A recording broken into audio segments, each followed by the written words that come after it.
So, some of you came here just to do the process. Some of you came here to do the process, and in the process you discovered that there's something new here, something interesting, and that you want to preserve some of it when you go back home. Now, not everybody is going to go full pranic, not everybody is going to go even 50%. It depends on so many different variables. Some of them we're aware of right now, and some we're not. Because remember what I told you in the first day? I told you it's going to be easier than what you thought here, and it's going to be harder than what you expect when you go back home. The two biggest things that we need to deal with is society and mind games. Mind games, today you learned a little bit about the state and the story that we tell ourselves. You know, I heard your heartbeat before when you got that board saying, am I really going to break this thing? You know, and the story that we tell ourselves and the doubt, but everybody else is going to do it, and the pressure, and not breathing and not being in that grounded state. All these things, they're just a lesson to the outside world. And a lot of you are going to deal with unsupporting friends, unsupporting families. They love you. They think you went crazy. And it's normal. Don't think that you're not going to get it, even if you have a supporting family. You're going to lose weight, most of you. Some of you are going to stabilize very, very quickly. It might go even as long as a few months. I lost weight for 3 months, but the initiation I did was harder. People usually balance their weight out within a few weeks. If you haven't, it means that you're still thinking about it. You're pondering it a lot. You're talking about it. You're afraid of it. And therefore you keep judging yourself on it, and then you'll continue losing weight. Now, it's very normal after a month if you continue to lose weight. It's very normal, and as long as people are telling you that you look bad, and you're afraid of it, you're going to continue losing weight because you're thinking about it and you're not accepting it. I had to look like a 6'4" Indian guy, skinny as crazy. I didn't have what I have now. I didn't have a little bit of fat and a little bit of muscle. I was dancing, all happy, but I was skinny as hell. And I kept losing weight, and I didn't understand why, until I just embraced it. Every time somebody told me, Ray, you look very bad, I just smiled at it and I nodded. And I didn't even try to argue, because they have an understanding of science. They have an understanding of the doctors. They have an understanding and a belief system of what they have been programmed with. And if you were chubby, for example, and you lost weight, you're not even skinny or anything like that, they will be worried because you have changed. You lost weight, for them, they don't feel good with that. And sometimes it's a reflection of the ego. They don't like the fact that you're losing weight and they are not losing weight. They don't like the fact that you have changed, that you have done something that is tremendously changing and uplifting and empowering, and they haven't. It's sort of like a dialect between a raw vegan and the meat eater. And the meat eater knows that in some way, philosophical-wise, he's not going to eat his dog or eat his cat, and he does respect animals, but it's programmed into society right now that everybody needs to eat meat. And it's really rare that a person is not. So he's going to make fun of you, and the vegetarian or the raw vegan, only thing he can do is be himself as much as he can. And people, they're like a dog. They can sense your fear, especially our friends, our partners, our mothers. They don't do it intentionally, but your mother is going to sense if there's an opening there, if there's a crack, she can go into that and try to manipulate it and make you feel guilty a little bit or stuff like that. But if you persist and you know who you are and you know the path that you have chosen, and that is what you display, it means that you're not arguing. You remember, you're not reacting, you're responding. Responding with curiosity, responding with positive affirmations. If you're reacting, you're going to go to the low vibe. You're going to go into the doubt, the fear, a low vibration that will immediately create mind games. Because once you're in the doubt and the fear, you're out of the story, you're out of the state. And therefore you're beginning to doubt. What have I really done here? How much is my percentage of pranic nourishment? How much have I really changed? Did I ruin my process? Let's take a very, very simple example. You come out of here, 1 week, 2 weeks, you're still in that high vibe, the vibration of the pranic initiation, everything is going well, you're losing a little bit weight, you're gaining your strength back, you feel great and amazing, but you start wanting more. In the beginning, by the way, the guidelines, the 6 weeks, the first 2 weeks, it's just juice. If you're feeling like something salty, make a vegetable juice, but just juice. The difference between a juice And anything thicker is if you're using a juicer or a blender. A blender, it means you're taking in the pulp, you're taking in the fibers. Juice is just the water of the plant, the water of the fruit. Okay? Now, fruits are more high vibe than vegetables, simply because the trees are offering the fruits. And you will see that there's a fruitarian, but there is no person that is living only off vegetables. So fruits are higher vibe. Like we said in the first day, the second generation of consciousness is all the plants, and the highest vibe are the fruit-bearing trees. That's why people connect with a tree much more than they connect with a bush, much more than they connect with the grass. A tree is like an entity by himself, and the tree provides, and the tree gives. So, 2 first weeks, juice. Okay? Not anything else. Try to have yourself with the boundaries. But because from the dry fast, we're just opening up. We begin with the dry fasting, that's the lowest, and then we open up to water, and then we open up to herbal teas and diluted juice, and tomorrow we're going to go on 100% juice. And after that, 2 weeks. Then, after 2 weeks, you can open yourself up to an occasional shake and to diluted soups. Now, when I mean occasional, and this is a big one, don't go having that every day. Because what you did here is you deprogrammed, right? Most of you don't feel hungry anymore. And if you do, it comes in waves that are going to be more and more rare. When you do feel hungry, don't take anything. Anything. Not water, not drink, nothing at all. Because you're going to continue the deprogramming. Now, if the body tells you he's hungry or you feel something, see if it's emotional, see if you can breathe into it, see if you can just wait it out. And when it goes away, then drink. Or better yet, don't. Play around with that. See what your ego wants. Remember that sensation of hunger, real hunger that comes from the body, or I feel like having. Be aware of that. Enjoy the smells itself. Right now, you don't really want food that much. Your detox is pretty much completed, and you don't have that gluten addiction and the sugar addiction. Most of it is out of your system. And if there was food here right now, I'm pretty sure that you would feel differently about it. And when you're going outside into the big world, it's sort of like a shock in the beginning. You guys have these amazing, huge grocery stores that have like absolutely everything in them. And you can walk around. It's sort of like when most of you became a vegetarian or a vegan, you walk into those stores and suddenly you don't see the meat. You don't see it, right? It's like an aisle somewhere and you say, oh, there's people who eat meat, but I'm not one of them. You don't judge them for eating meat, but you're just not curious about it anymore. You're not going to see if there's a new type of pastrami or there's a new type, something like a rib or something like that. No, you're just like, no, I know what I need. So now, all you're going to go is go for the juices, probably. Everything else will disappear. It will be like blacked out. And you'll be like, yeah, juice, liquid stuff, water, stuff like that. It will be amazing because we said less choices, more happiness. And again, this is just for the first minimum a month and a half. Minimum. When I say minimum, it means you can go on more. I did a year, but I also needed to do that so I can guide because I'm an extremist, because I have to learn everything that I want to guide other people. Most people do the 1.5 months. Some people can't even make it until then. What we have learned is that the longer you prolong this period, this, let's call it the integration period, before you eat something solid, the easier it is to integrate the pranic energy. Because you'll have less mind games, because it is a matter of physical and mental. It's a state. It's a decision that you guys made, just like today when you broke the board. Now, you've learned here, there's mental, there's spiritual, there's emotional, and there's physical. Each one of them has an aspect in what you're going to do. You cannot be a broken person with no self-confidence, having been pushed around, going to a job that you don't enjoy, in a relationship that you're still afraid of leaving, and think that you can really succeed in integrating this type of lifestyle. It doesn't work that way. You have to be like content, you have to be happy, you have to know your stuff, you have to believe that you have to just let go and allow the universe to bring things to you. You have to be in a certain state of tranquility. Now, I'm not saying don't have any stress in your life. It's okay. But you will see immediately after an argument, immediately after a negative emotion, that you will want to eat. You want to drink, and not the good stuff.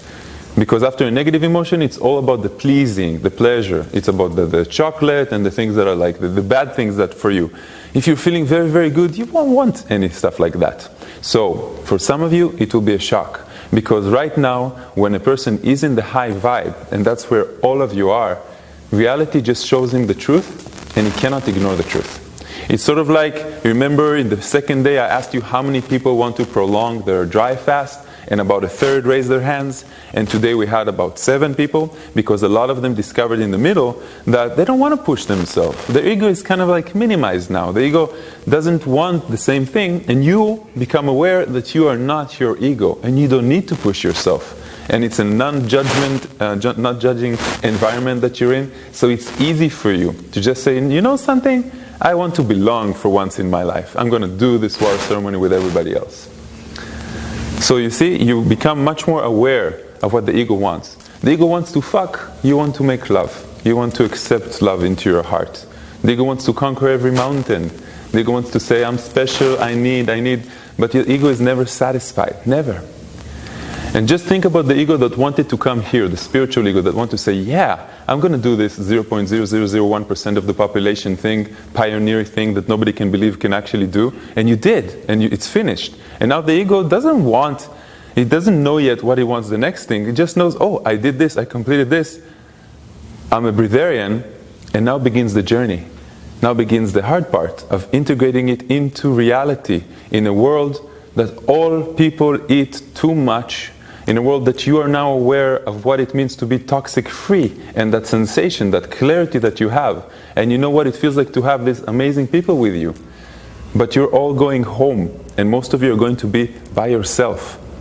And that's why I've been a little bit more hard on you. That's why I'm doing all these things. It's not because I don't love you. It's not because I don't want to be a loving mother. Maybe I can't be a loving mother. Maybe I'm built to be that soldier type. But to make you stronger. Here you're 50 strong. At home you're 1. Now, like I said, it requires 1 candle to light a whole dark room. And light is scattered for a reason. All you have to do is be yourself. Be your true self. If you guys were yesterday night in Bashar's documentaries that we showed, one of the things he said that when we go to sleep, we wake up to our true self. And therefore, when a person in his awake time, he is his true self, or more connected with his true self and desires, he doesn't need to sleep as much. And that's why in those dry fasting days, when we were working constantly on meditations and breathing techniques, on releasing and connecting with who we are, without our cell phones, without being bothered by anything around, without having the fears of being neglected, unloved, not having the things that we want in our life, without our partners and our children and our dogs and cats and our parents, just ourselves. So we don't need to sleep as much, because we are much more of who we are without any expectation. Nobody's putting any expectation upon us to be something else or to play a role. So all of these things are going to come up. And about 50% of the people who finish this initiation, they really go on, and it makes a profound change in their life. The other 50%, it does make a change in their life, but not as profound physical food as the others. Who you are, you cannot know. We try to model and understand the template of the person that's going to continue. Never understood that. Some people are so persistent. Some people do the flip. They start eating all the shit in the world, understanding how much it is in their mind. And that's what they needed to do, because before that, they were too much taking care of themselves, too much healthy, too many beliefs. And they understood how much the energy of the mind that we put into that thing that we're allowing into our body is more significant than the thing itself. So there is, in an apple, there is a part that is, let's say, 80% energy, my intention when I'm eating it, and 20% that is physical. So, for example, people who are in a higher state of being, they can actually drink poison. And you've probably heard about this. And it's not just training the immune system to deal with poison. They believe that what they are eating right now isn't going to harm them in any way. And their belief is 100%. They're in the knowingness. And there's a big difference. So, minimum of 6 weeks, and here, unlike the dry fast, when I told you there's not a lot of physical aspects to continuing it, if you continue more than 6 weeks, which I recommend, you'll get more benefits just because the integration is going to be deeper, stronger, and the mindset, the flip itself, is going to be stronger. And that's what you're looking for, basically. And again, this is Bobby. I will finish, and I'll have all the time in the world to answer lots of questions, I'm sure. sound like you're winding down. So I really recommend to go on more than 6 weeks. And again, with time, after those 2 weeks, then we add shakes. And then we can add also the soups. Now, the soups, this is a tricky thing, because some people, if they start soup too early, which is against the guidelines, they have blisters or things like that, like their swollen legs and swollen faces. And this is just about the body rebalancing. You know, the body rebalances two things, salts and water in every cell. So it happens, it's rare, and this is why the recommendation is not to do it in the beginning, but it doesn't hurt. It's just scary, because suddenly you see your foot is 3 times the size and you don't understand why, and then you remember, oh, we shouldn't have had that. There are tricky things. For example, ice cream is somewhere between the solid and the non-solid. Those things are what we call a red light bulb of alarm that is set here. Why? Because when we do start drinking shake, we get confused because it's thicker, because it tastes good, and then we say, okay, maybe I should have a shake every day. And then I start thinking, okay, maybe I should have a shake that will replace a meal, like I will have my shake exactly in dinner time or at lunchtime. And then again, you're reprogramming what we took apart. So there is no more breakfast time. There is no more lunch time. There is no more dinner time. There's just you. And since you don't feel hungry, nothing tells you when you need to eat or drink or do anything. So there's 2 things that I can highly recommend. The first is once a week, a 24-hour dry fast. I recommend the first day of your work week. For you guys, it's Monday. So that means from Sunday evening until Monday evening. If you want it from noon to noon, that's also not a problem. Second thing, don't take anything in the morning. Anything until noontime. That means if you had that habit of having a morning coffee or having the habit of a morning tea, forget about it, break it, you don't need it anymore. And that's going to remind you of the sensation you have now.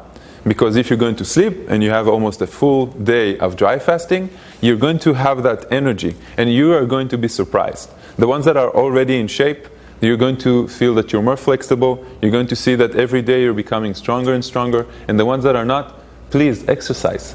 Use your body. Our body is meant to be like it was 2,000 years ago. It wasn't meant to sleep in a comfortable bed and then move our ass to the car and then to an office and then back to the house and then in front of a TV on a sofa. It was meant to be used. So use it. At least half an hour, take walks, exercise. In the beginning, it will be a little bit more difficult. The muscles are a little bit painful and we're a little bit weak. But you see from yesterday, those of you that drank the water yesterday, you see the difference with today? And you haven't been eating in a week and a half, guys. If we would have met you 2 weeks ago, you wouldn't believe that you would feel this way after a week and a half.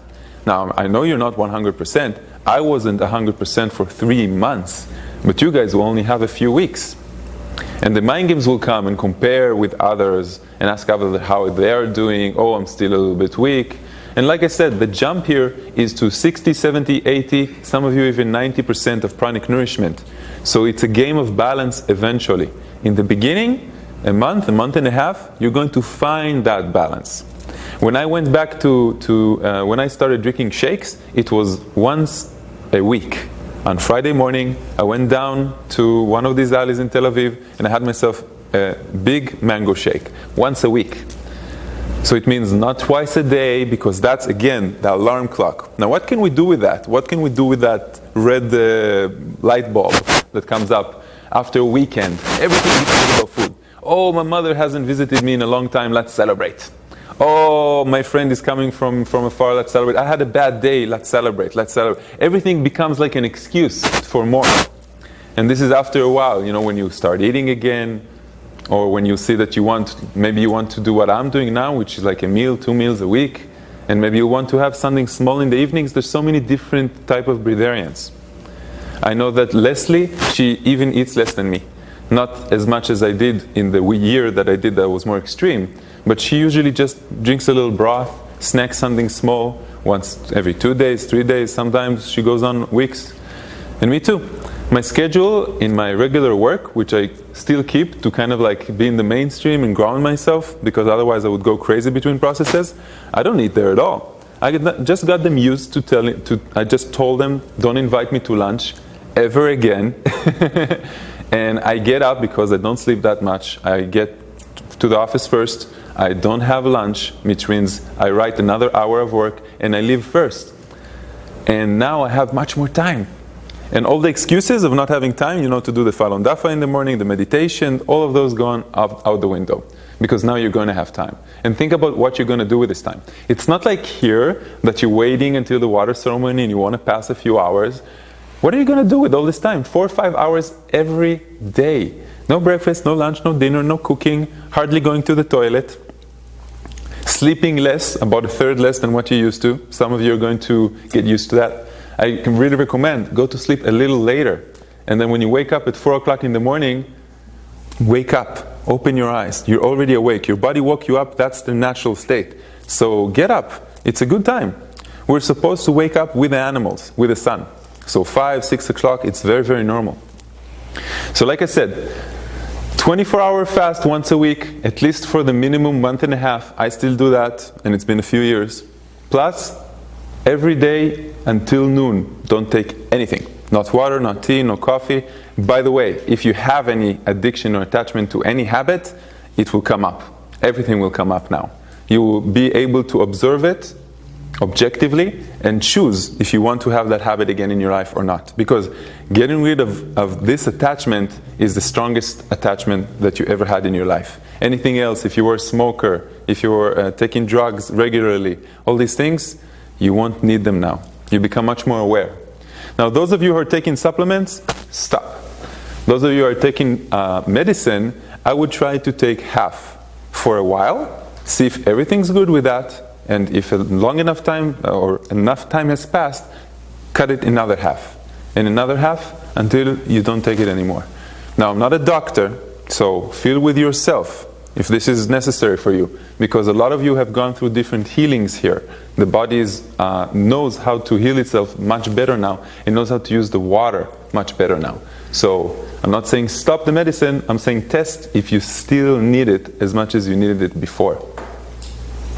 And use your body. It's really important. Now, if you do feel that you took too much, you started drinking a shake every day, after the month and a half you started eating and now you're binge eating and you don't know how to stop, make a reset. A reset is when I take 2 or 3 days, depending how I feel, and I just go on water or dry fasting together. The next dry fast is going to be much easier than the one you just did. This is the one that breaks you in, sort of. After that, 2 or 3 days, they're not a problem. Okay?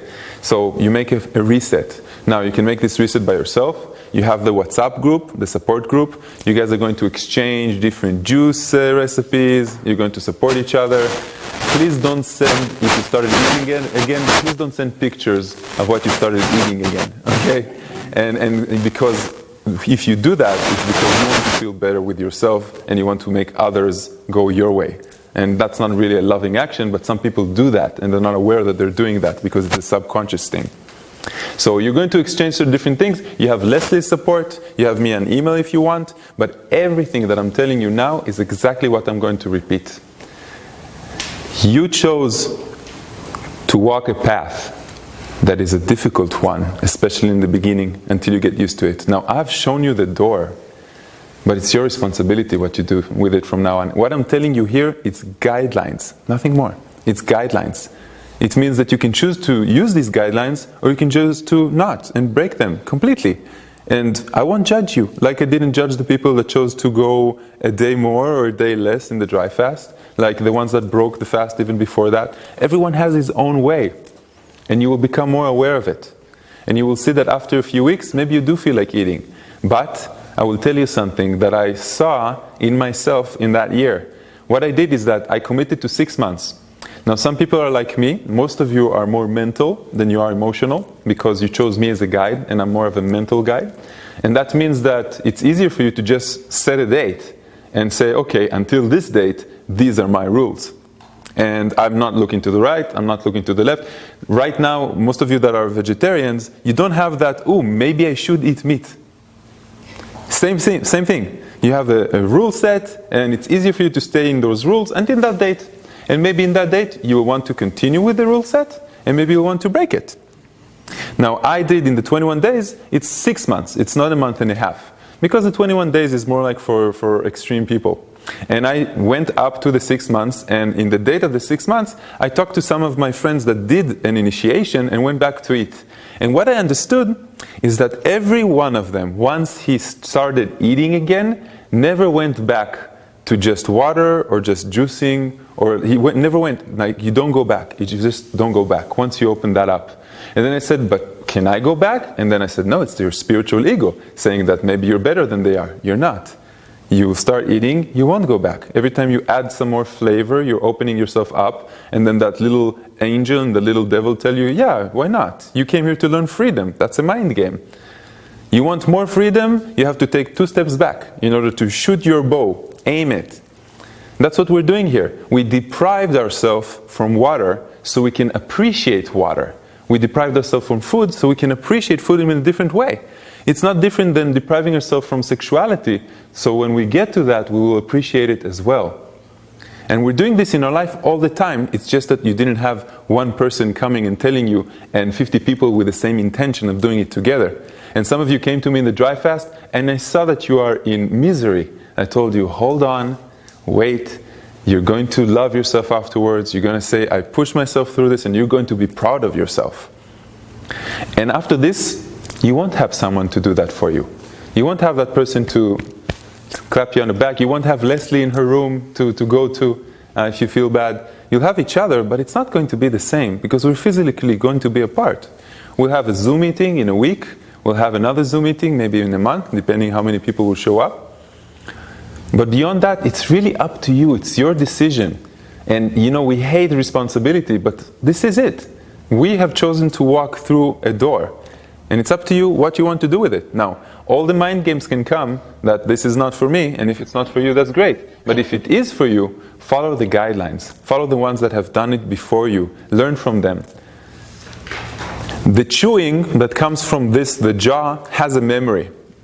Actually, every muscle has a memory. Once you start chewing and using it, it automatically begins like a binge eating. Like you automatically want to say, okay, I'm going to continue. I want more, I want more. So it's almost never just one bite. I want to taste it.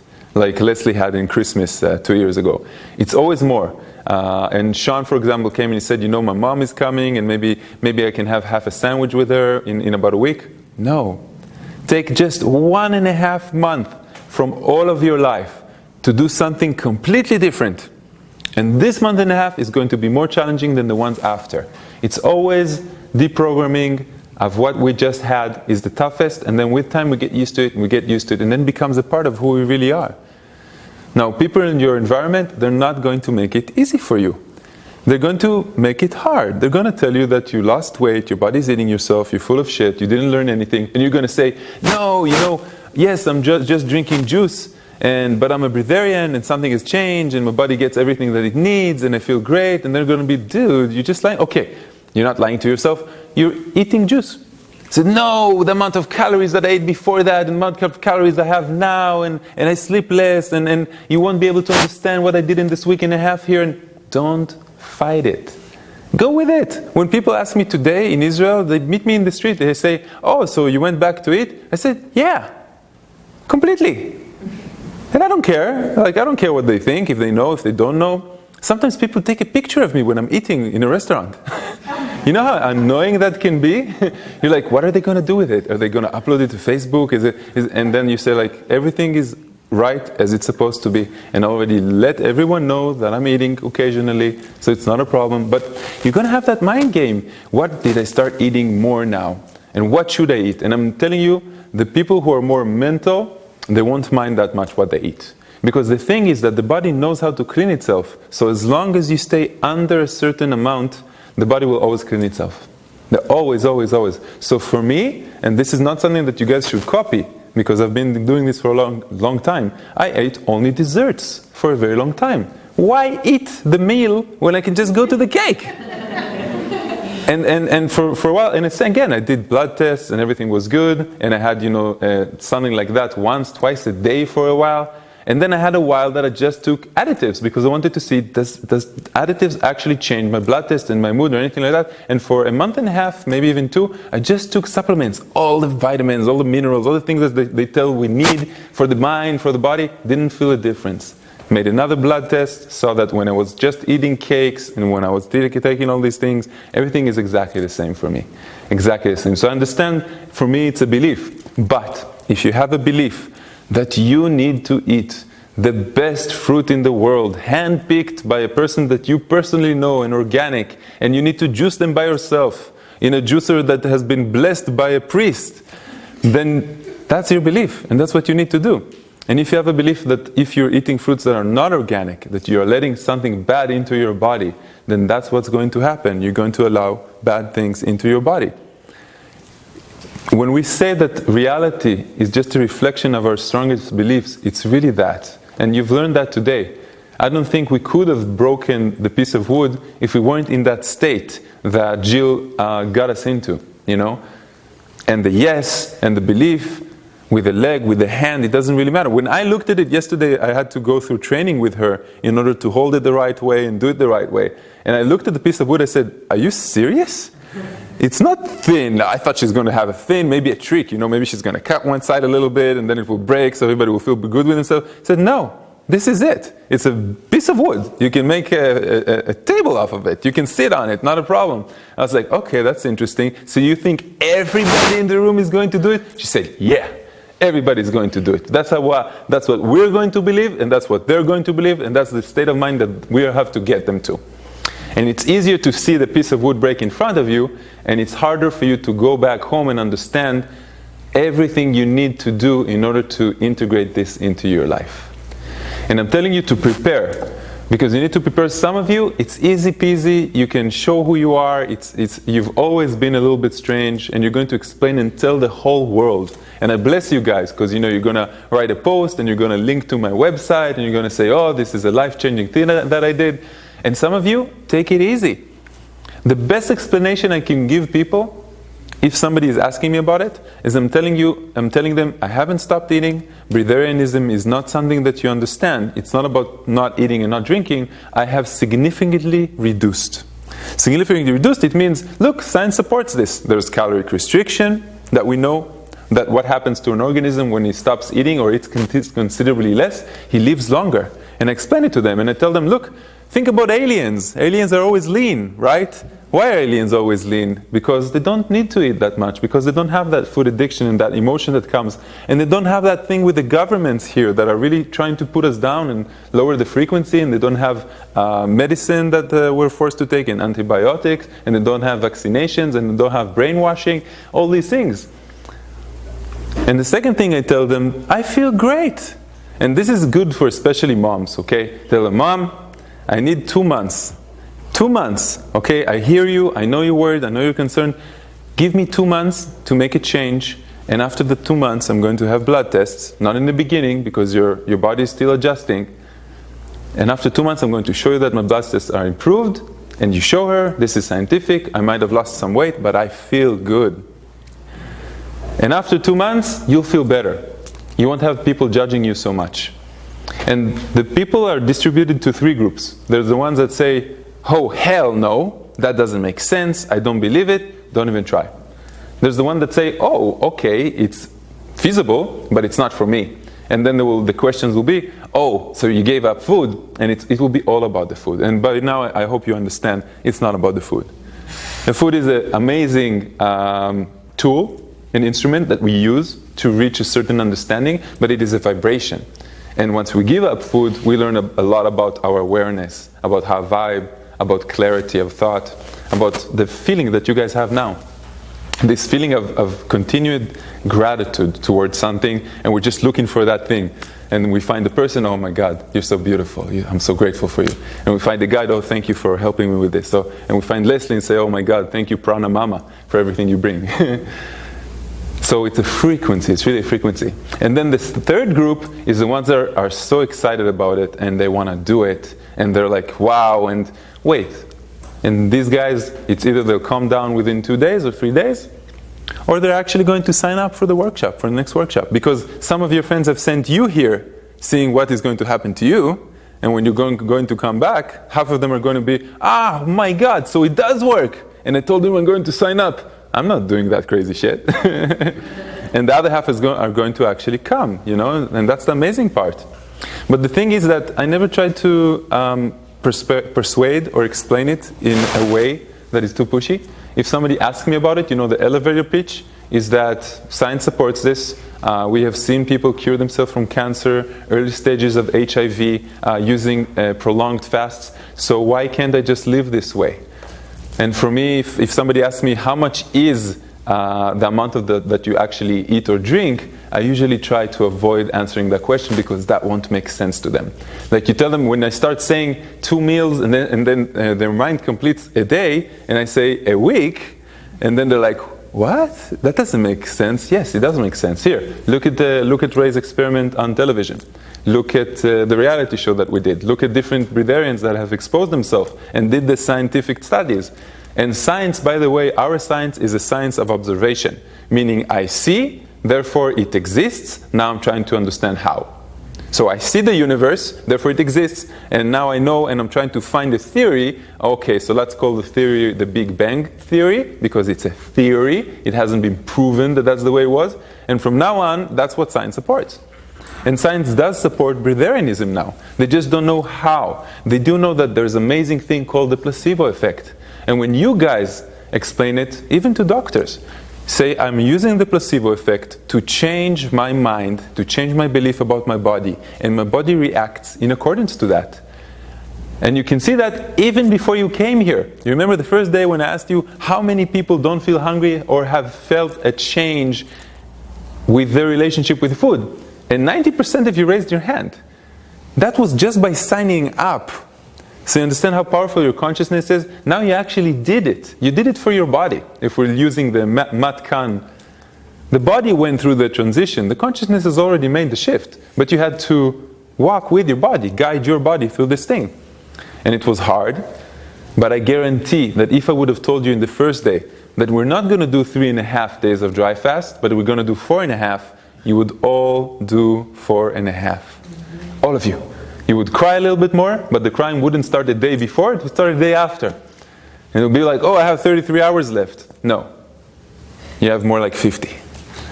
And when we did it, it was 7 days. If somebody would have told us it's 9, we would have done 9. And the crying would have started on day 8 instead of day 6. The whining, not crying, It's, you guys have such an amazing language. There's so much different variety of words that you can choose from. So like we said, 6 weeks minimum. 2 first weeks, juice. After that, 2 weeks, you can start opening up to soups. You can start opening up to things that have a little bit more fiber. But be warned. If you're making a soup, and that soup is very, very, very thick, you might be confused again and think that you're starting to eat. Now, I'm not saying that the little bit that you put into your body isn't nourishing you. Just the fact is that now you're much more nourished from the energetic engine. So 2 of them are open, 1 of them is open bigger, and that's what we did here. The other one needs just a little bit. That difference is what we call prana. That difference is what we call chi. And that difference will also give your body anything that it needs. I've discovered that I'm not taking any supplements, not taking any iron, any B12 or anything like that, and my blood tests are just good. And when you do blood tests after 2 or 3 months, put it up in the group. You will see that your blood tests are also just fine. A lot of it was the mind, It's the belief that everything is fine. And I will ask you to hold on. Like really be strong with that, with whatever it is that you chose to do. If you do choose to go back to eat, there's 2 things that can happen. The first thing is that if your metabolism has changed a lot and you went back to eating exactly the same amounts that you did before, you might get fat. Because your body will go from, oh, I have everything I need, why is this guy giving me more, why is this lady giving me even more things, I'm going to store them so I have them for later. But if your mindset is, I'm going to go back to how I was before, then your body won't need to take that much.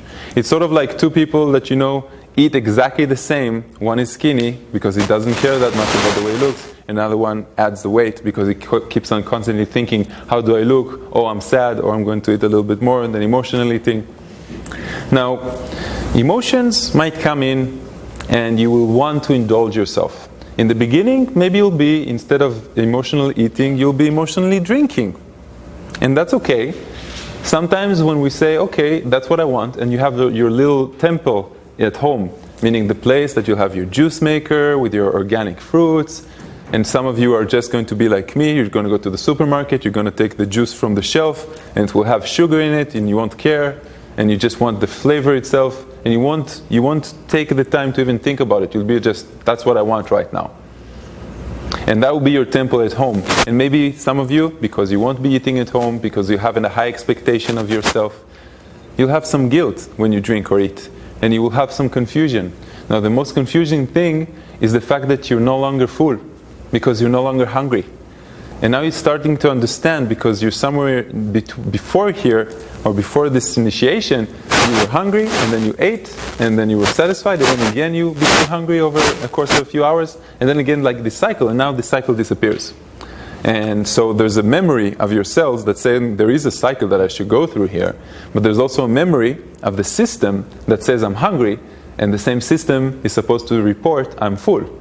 So now that you've tempered with the system, because it has to do with your belief, you're no longer going to feel full. And full is not the physical fullness, that you can fill yourself up and drink as much as you want. It is the sensation of something that is pushing against the boundaries or the limitation of your stomach. If you went from eating meat to a vegetarian, for a while you felt like something is missing. Like I'm not that heavy. Here, you won't have that sensation of full, and you will need to test it with yourself. So for me, after my whole year, what I did is ate a pizza, and I didn't feel full, and I didn't understand why I don't get the sensation, that old memory of completing a meal. And then I had to understand that, okay, I pushed my limit a few times, I tried a lot, until I was like, I felt big, but I wasn't full. You have to get used to that feeling. Sort of like you got used to the feeling of having a dry mouth in the dry fast for a while. So it's a sensation of being in between worlds. Now, with time, if you do choose to go back to eat, if you eat too much, meaning a meal a day or 2 meals a day, and you will continue, you will get back the sensation of hunger, and you will get back the sensation of being completely full. Some of you are never, even if you go back to eat, never going to feel hungry again. How many of you have felt that your body has changed its relationship with cold and heat when the time that you're here? The reason for this, and what I see in front of me, and this is for the video, is that about half. The reason for this is that when the body vibrates in higher frequency, like we talked about, you're less here.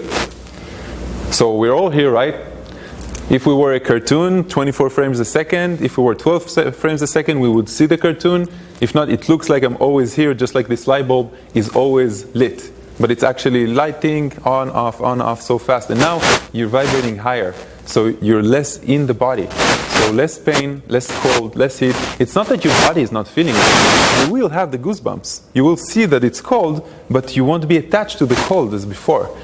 Some of you have discovered cold showers probably while you were here, which is an amazing thing, and you saw that it wasn't as cold as it used to be before.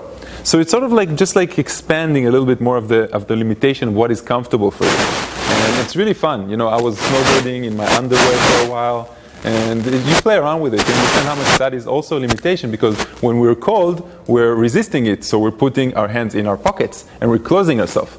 But if we say, okay, I want to master this skill as well, I take it out and I say, cold, give me your best shot. And you go out like this and everything freezes. Your hands are like blue. And you go out and you can't even move, you can't even smile for a while. And then you come back and you say, that's it. So I don't feel the cold, I know my body is cold, but I'm not there anymore. That's the change. That's a part of the change. It doesn't happen to everyone. Some of you are going to become more clairvoyant. You're going to have a better intuition. Immediately, you will feel when somebody is lying to you. Immediately, you will feel when something is wrong around you, or even an energy. Some of you are going to go back to an argument with your partners, with your parents, with your kids. Some of you are going to go to cook. And that's amazing, because what's going to happen, you're going to enjoy the smell of food much more.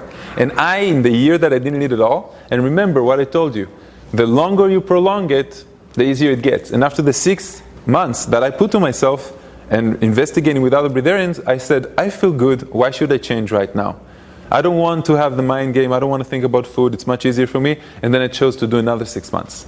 And then I had resistance. Resistance because I'm going out with my friends. And this is not just a talk in 10 days. This is much longer. This is life. And life gets to you. You know, weeks pass, months pass, and you start asking yourself, why did I do this? What is my motivation? I already went on TV. I already did workshops. I already got to where I wanted to go.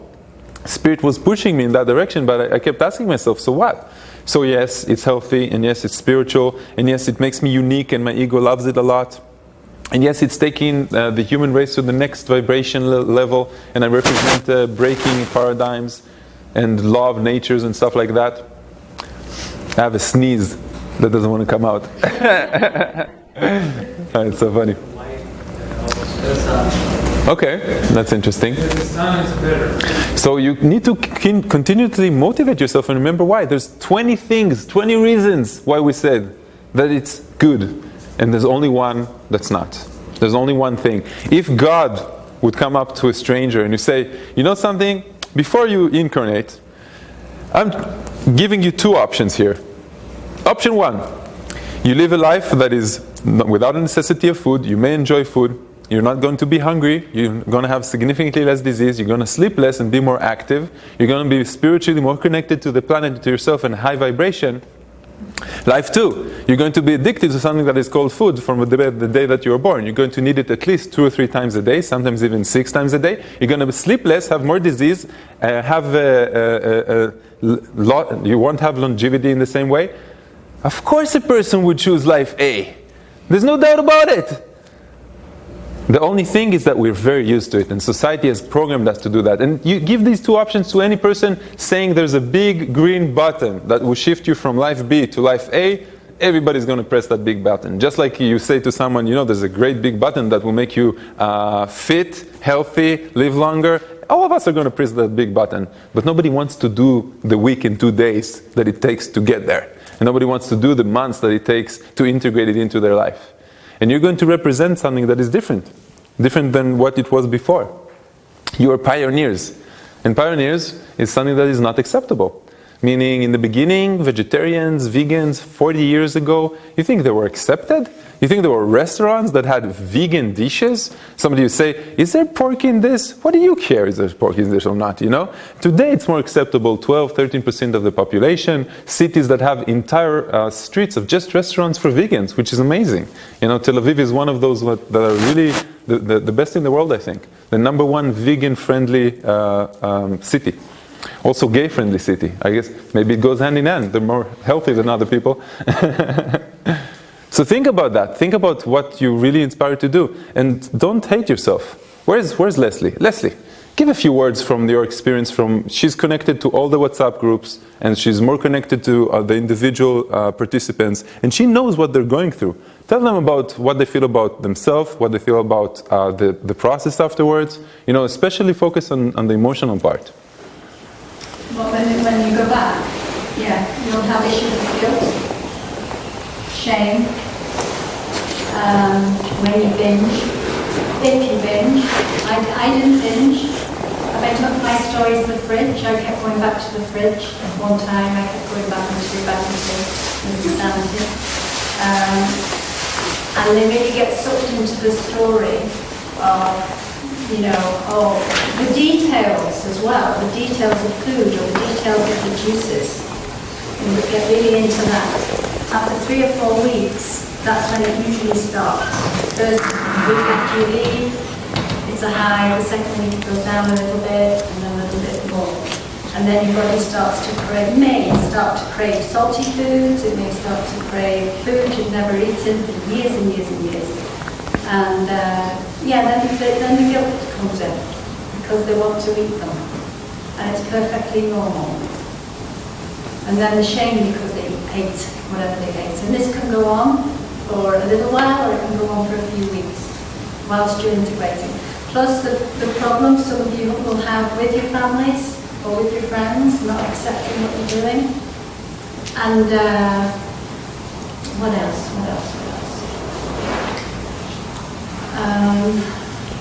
Some accept, some are just very, very good. Most of them are very, very good. But some of you are going to feel these feelings.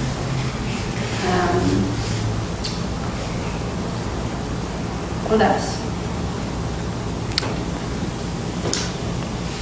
Leslie, can I ask you a question about the soups? About what? About the soups? Yes. Basically, you're just cooking up the vegetables but draining them, and so really it's more like a broth, right? Yes, For the it's first a broth. 6 weeks? It's a broth. I stayed on that for about 2 or 3 weeks. In fact, it's still one of my favourite things to do. And then I would boil the vegetables, liquidize them, and reduce them to not to liquid completely, but mostly liquid. And then I went a little thicker and a little thicker. But even now, I don't like the soup too thick. But best to make it just broth for the first 6 weeks or longer. For me, the broth was about 2 to 3 weeks, and then it was very, very liquid soup. Not dissimilar to a fruit smoothie, it's just that mine was raw and it was vegetables. And then what about the shakes? What would constitute a shake that would support chronic living? It depends on what you like, anything, maybe fruit or avocado, Anything you like. anything you like. It doesn't matter, as long as it's not too thick. Now, if you want thickness, add ice to it. That gives it nice thickness and you enjoy it much more. By the way, from now on, because you're going to enjoy it more, last longer, use a straw when you're drinking juice. I usually drink juice in a glass of wine. It makes me feel like a king. And when you're drinking soup, take a teaspoon. Really take your time, because make it last. Now, you feel like having a second, a third, maybe you should do that. But you, again, if it's from the sensation of not feeling full, don't expect to be full. Play around with it. You will see you can go drink a whole gallon of juice right now until you like explode, and you will feel that you don't need it that much. Just like some of you feel that you don't need that much water right now. Just go with your body. Your body knows. And look at yourself and become aware of, am I doing something because others are? Am I going to the juicing room because I know there's somebody there and there's something tasty there? Be just aware of it and say, okay, if the juicing was closed right now, would I still go there? Am I going for social reasons? Because we do have that sensation we want to belong to other people. So sometimes we do things to please them.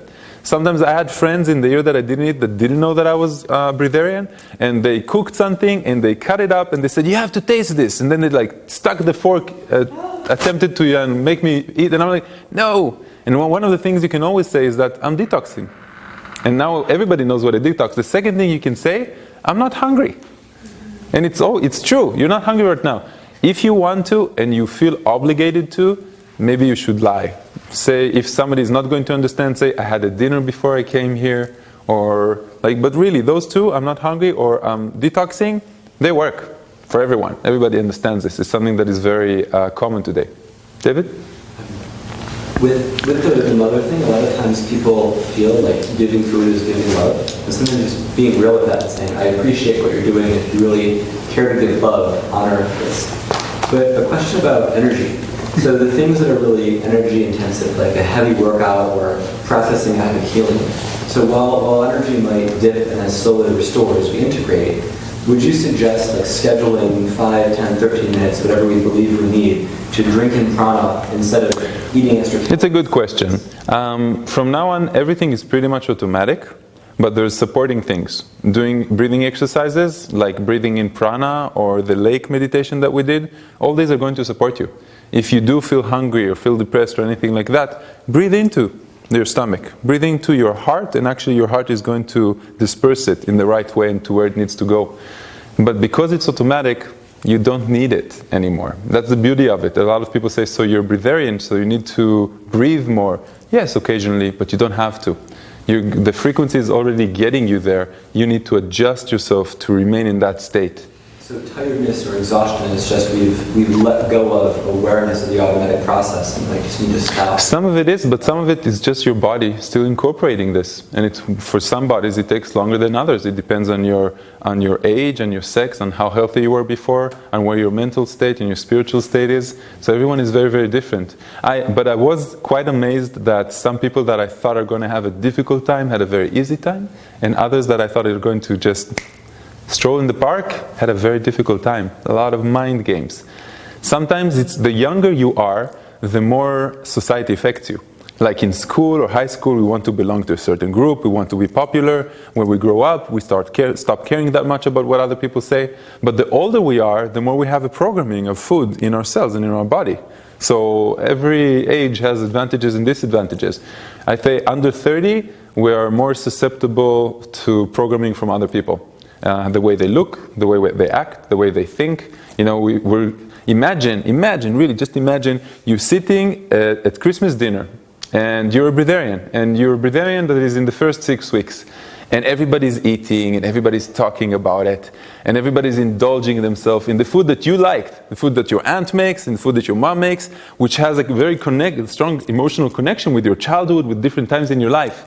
And you're sitting there feeling all bummed about it. Why am I not allowing myself to do this? No, you've chosen for a while, for a certain amount of time in your life, to take a break and not do everything. And you're going to learn from it a lot more than if you, every year you're going to have Christmas. Every year. Now, what can you do? First thing, you're going to be bombarded with attention and questions. Second thing, you become aware. And I'm sorry to say, but it's like animals. 10 minutes, hours of saying and talking about it, when is the food going to be ready, and you feel their hunger. And you're like, what can I do with this thing? Should I take care of them? Should I give them something to eat or something like that? No, it's theirs. And make that thing that we did, separate your own from their own. And then you're going to see that everything disappears in 10 minutes. They're talking about it a lot. They're preparing it for days. They're talking about what each one is going to make, and shopping before that, and 10 minutes, everything is going to be cleaned out. And then everybody's like, oh, the holiday season, and so what's for dessert? And you become much more aware of it, and you start judging society. Because you say, okay, we can really heal the world. And why are there children starving in Africa? And why are so many fields used for agriculture? Most of the water of the world is used for agriculture, and there's a big problem that we don't have enough water. And you start like judging every movie that you see somebody's eating in it. You're like, why are they brainwashing us? Why is every social encounter around food? Why is my friend offering me tea and cookies when I come over? Why can't they see that the world can be without all this addiction, without all these things? And why so much toxins? Don't they know what happens when you overeat and you get, when you're 30 years old, at least in Israel, a lot of people over 30, they start losing hair and getting a belly. And the metabolism of a man scientifically only changes 2% in every decade. So what they tell you, no, I'm getting old, so my body is, the metabolism, it's slower. No, it's not.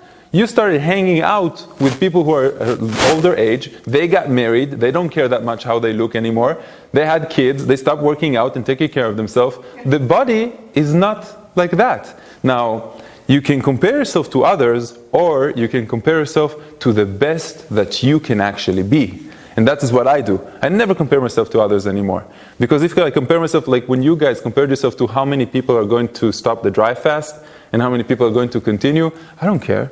It doesn't matter. How much can I do?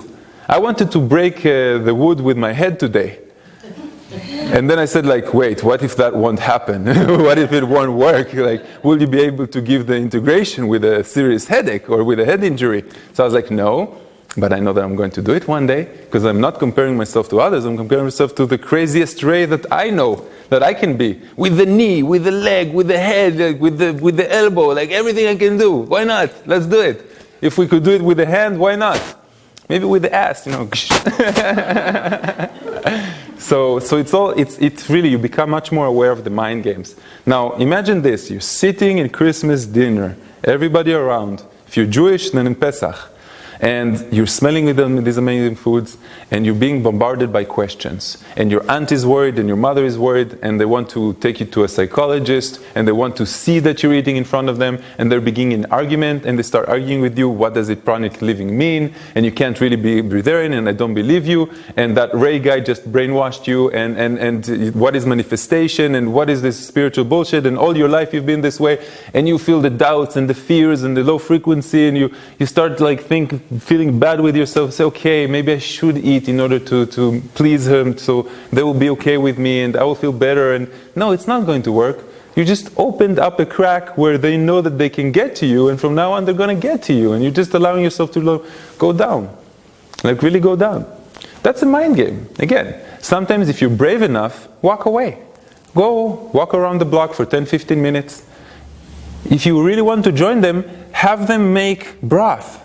And just sit there with a bowl of broth. Then it makes everybody feel much better that you have something in front of you. You don't even have to drink it. And most people don't care. They don't notice what is not in front of their own plate. They're not looking unless they worry. And like David said, it's love. They're giving you love. Mom gives you love through that. By the way, when I did one of Bashar's courses, he said that it's the fear of the parent that he's giving the child when the child is not eating. It's not that the child is not okay. The parent is worried about how he will feel if something bad happens to the child. So it's our own fears. Now you can't come to people who have been programmed or more like sheeple and say, Mom, it's your own fear that you're reflecting on me. And no, they won't understand. It will just be an argument, and you don't want that. You want to be cool. You want to be tranquil. You want to be just like accepting everything and just with a smile. I love smiling into situations that people don't understand. And it's okay, I understand that I can't explain myself very well. And it's understandable, I had a grandmother that's a Holocaust survivor. This type of people, they have a special room just for the war in case something will happen again, because they have been deprived of food for 6-7 years straight. They lost all their teeth, they have no muscles, they have absolutely nothing in that time. So they have a special room just for storage in case the Nazis are going to come back, especially when they're 70, 80, 90 years old. They can't understand breatharianism. They can't understand that we are already in a good place and we are looking for the next best place for us. And you can't also heal eating disorders with breatharianism. It has to come from a positive place. A child that has a program in his mind that if he doesn't eat, he's going to die and the body needs to lose certain things, like in Africa, that's the way it's been taught. You cannot teach breatharianism in case of a war. It can't come from a negative place. It comes from a type of people that want to develop. By the way, one of you that saw the documentary yesterday when Bashar was talking about the 7 human needs, I didn't see it, by the way, before. When he was talking about air and water, and then he said sleep, and then he said food, except for breatharians. He said, yes, there's an exception. I was like, thank you for saying that. That was so proper, so in place. And I know because I work with Bashar, and he's aware of the work that we're doing here. And he gave us a lot of information. He's the one that really closed the little things that remained open when I was building the pranic initiation. So he's aware that we're experimenting with this, and he comes from a place that they don't need any more food, they don't need any more sleep. They're just in a high vibe, a completely high vibe. And therefore they're in sync. Now, the amazing things that are going to happen is that you're going to get more synchronicities into your life. Some changes are going to begin happening immediately. Sometimes you're going to learn the hard way, and sometimes you can choose to have it the easy way. You can just consult with your guides and tell you, how do I feel right now? What do I choose? Am I like the type of person that needs it hard in order to have it easy afterwards? Or can I choose from the beginning to have it easy? It's no different than the beginning of the process, where some of you said, oh, I think this is going to be hard for me, and then it was hard, and others just said, even though I haven't experienced this before, I understand that 500 people went through it, and I know it's going to be easy for me.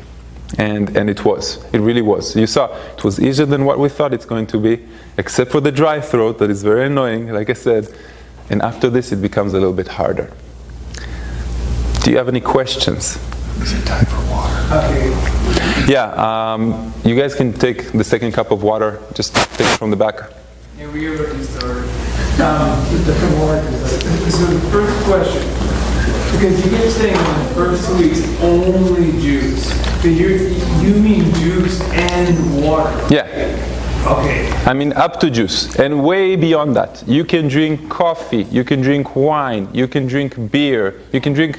I'm not saying you should, and I'm not saying that that's what you want to sustain yourself for the first 2 weeks, but you can. It's all liquid, it's all more watery than anything else. I just wanted to make sure you were like, you weren't saying don't drink water, only juice. No, I'm saying enjoy water, enjoy tea, herbal tea better, enjoy juice, enjoy diluted juice, all these things up to juice. It means to be 90% watery, like really watery without the fiber itself.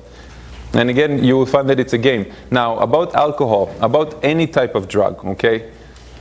You will notice that your body is very, very, very clean now. And therefore, when you will drink, Some of you, or most of you, you're going to get happy or high really easy. If you used to take any type of drug and you're planning to take more, don't take as much as you did before. Take less. You will be satisfied with less. A body that is completely clean, you will get high much faster. Now, some of you, in Europe it's more common. I don't know how much alcohol you guys drink. You probably drink just like they do. They have this beer thing. Some of you, you won't feel the beer. It will be like you drink a liter, 2 liters, you won't feel it. I don't know why.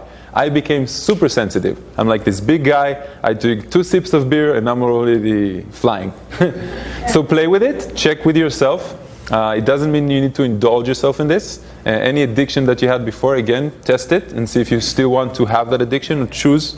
When I was a Breatharian, I was also smoking marijuana, and I was smoking almost every day in the beginning. The munchies completely disappeared because my body said, okay, I don't need energy right now, so I'm not going to make anything sweet better for you, which is what munchies is. You know, the marijuana drains the energy of the person, and then the mind says to the body, make everything sweet taste better right now, so I will get immediate energy. So it kind of like goes away. I wouldn't play with it in the beginning. Because if you will have the munchies, you know, the alcohol and weed and any type of drug kind of like plays with your belief system and what you really want to do. If you have people that you know are not going to be good for you in the beginning, don't see them. Take some time off, you know.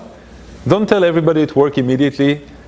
I told them after 2 months, and I told each person individually to see their reaction, and I was quite surprised that most of them were okay with it, and they understood. Like in the beginning it was like, no, I'm just eating at nights, because they invited me to lunch, and after a while I said them, no, I also don't eat at morning and dinner. And then they were like, what? And then I really took them to a conversation, because it was when I was going to be on TV, and I wanted them to know before, so they won't be shocked, and I'll be like with a lot of questions afterwards. Yep. I got just 2 more. So you said for the first 6 weeks, don't take anything until 12. Is that including water? Yes. Okay. Nothing. Dry fasting. I'm sorry? Every day, dry fast until noon. Okay. Third thing. Remember when I was asking about the milk? Because I drink raw milk, and it tends to be pretty creamy. Is that considered a liquid, or is that a food? It's a good question. And just like ice cream, or just like things that are not as diluted but are more thick, it's a game that you will play with yourself. If you feel that it's too thick, then dilute it with something. Because it begins becoming like a mind game of, wait a second, am I eating this stuff? Did I just replace regular food with something that is more liquefied? And you will forget this prana thing, you know, if you continue with that. Now, if you have a very strong mind, you can drink whatever you want, you can eat whatever you want. It's not going to change anything at all, you know. But that's a very strong mind, and in the beginning, you want to build up to that.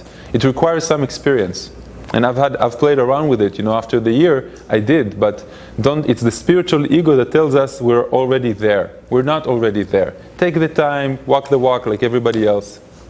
So I'll just wait until whatever 3 months, and then because you have to buy a whole gallon at one time, and I live by myself, and it goes bad after 2 weeks, you know. Yeah, you know what I'm saying? I do. You have to drink a good amount, or it goes bad. So, Matt, could you bring that camera closer, because this one ran out of battery? Just show recording one another. That's also good. But the people who are going to watch it, it's better that they see me, and not just the whole group, because then they will feel like I'm talking to them. Yeah, Sean. So about like when the fullness level of like how much you can eat and then still go back and your body can process all that, like how do you really manage? It's really individual. What I did is like I really monitored in the first 6 months the amount in calories, even though calories are not a real thing. You know, the way that they measure calories is by burning the food, but you can't really tell me that 100 calories of a Cheetos and 100 calories of an apple are the same thing to the body. You know, they can't do that. But the way I did it is I actually measured how much I get into my body, and I saw that before that I needed much more. I went to the hospital in the television shows, and they checked me in a meditative state. They said that I'm taking out 2,000 calories a day. And that's without breathing, that's without exercising, that's without making love, that's without walking, like just 2,000. They said probably around the day you spend 3,500 calories. And I told them, look, I'm drinking only 300-400 through juice, carrot juice, orange juice, whatever. Like, we really wrote it down. And then they said, that's impossible. You should lose weight by now. And I said, no, the body doesn't work that way. It doesn't work that way going down, meaning losing weight, and it doesn't work that way going up, meaning a person that will exceed the amount of calories that he actually spends every day. Say a person needs 3,000, but he's eating 10,000 every day. In some point, he will actually need to eat even more because his body will not allow him to become more fat. So the same thing going down. Some of your bodies are going to find their balance, and some of your bodies are going to go down, down, down, until a certain point where you cannot go down anymore. So you will need to accept the fact that for a while you're going to look skinny, and if it still bothers you after a few months and there's nothing you can do about it and you're still thinking about it a lot, I will tell you, start drinking more. Maybe start eating occasionally, start finding your own balance, because you're too much in the mind, and like Leslie said, it becomes guilt, and it becomes you came here to get a new degree of freedom. And to get that new degree of freedom, you came here and you worked out with everyone. And we built the body and we built the belief system for it. And now it's your own training. Now it's your own discipline of what you're going to do with it. And again, I will remind you, the first few months are the critical ones. If you find yourself falling out of your path in these months, usually you will kind of go back to where you were. And then you will measure things with success and failure.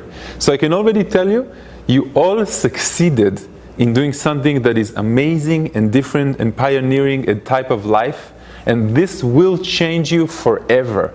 Now, if you want to take it to the extreme, that's a completely different game. And some of you are going to play around with it. Some of you are going to do dry fasts that are longer than I did, which is 10 days.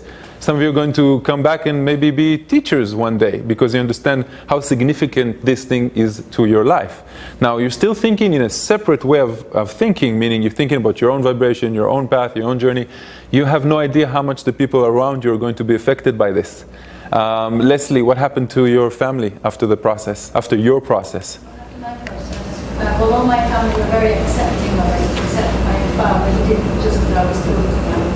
And my husband said, oh no, it's not happening. I was drinking my soups, and then he started having soup with me, and after 6 months he said, I want to cross my soup. I never said a word. Purely enjoying. My cat started eating half of what she used to eat. And started having this like whoosh, whoosh, and she's like 7, and crazy. And I know children are affected by that, and like people just eat less next to you, especially if you're still in that phase that you're not eating at all, because when you're sitting there in your silence, in your bliss, in your happiness, they don't feel like eating that much, and your vibe it's like a magnet. You feel each other's vibe. So it's kind of interesting. It's really interesting. Yeah. What if you exercise in the morning, like jogging or working out that breaks the sweat, and you need to drink water? You don't need. Huh? You don't need. Don't need, but you can drink water. No, you don't need to drink water. No. Maybe even in Arizona with the dryness. Look, if you're going to run a marathon, I'm not going to tell you that not to drink. I'm just saying that when I go to the gym, I don't take water anymore. I just understand that I don't need it, and I don't want to reprogram my body to tell you, oh, I lost a lot now, so I need to complete it. I know that my body has liters and liters and liters of water, and I can wait a few hours until I drink the next time. Like if you're not home for a while and you can't make a juice, is there anything you can find in the store that you can recommend that is kind of cleaner or better that if you really need to juice? I can't. Because, like I said, I would just drink juice, regular juice from the store. You guys had such a big variety. It's hard to choose here. It's hard to really say, oh, there's one thing. But I'm sure that there's a lot of people here that can give you like a brand that is the best. What about kombucha? Kombucha first? No, kombucha is great. Oh yeah, it's really good. After 2 weeks? Can you repeat No, the first part? kombucha is liquid enough to drink in the beginning. Yeah, you can start tomorrow with whatever it is that you want. So with juice, you mean that as long as it's 100% pure juice, you can buy it at the store? Okay. Yeah. I would prefer to have my own juicer, just because you guys are going to miss the ceremony of creating. And it's fun to create, it's not the juice itself, it's the fact that you're taking the carrots out, you're peeling them, and when you're going to cook, you're going to enjoy the process of cooking to others, and you'll be amazed. Now, if you think it's going to be challenging, you're creating the challenge. I have a friend that is a Breatharian and is a chef, and Olga is type of like a chef, and a lot of you want to taste. He says that I taste and that's it. I just taste whatever it is that I'm making. If it's too much, I'm giving to one of my team to taste. That's it. And with time, he already understands, and he says, food, I'm nourished by the fact that people are eating next to me. I'm nourished by the fact that I'm cooking. I enjoy the smell much more, It's like a different mindset. So how many of you think that you're going to have a problem with sitting with your family on Friday evening, Saturday evening, or at Christmas dinner, and everybody's like looking at you and judging you and asking you questions? Can you imagine this situation in your mind? Can you go through with it? Easy. Yeah, of course. Good.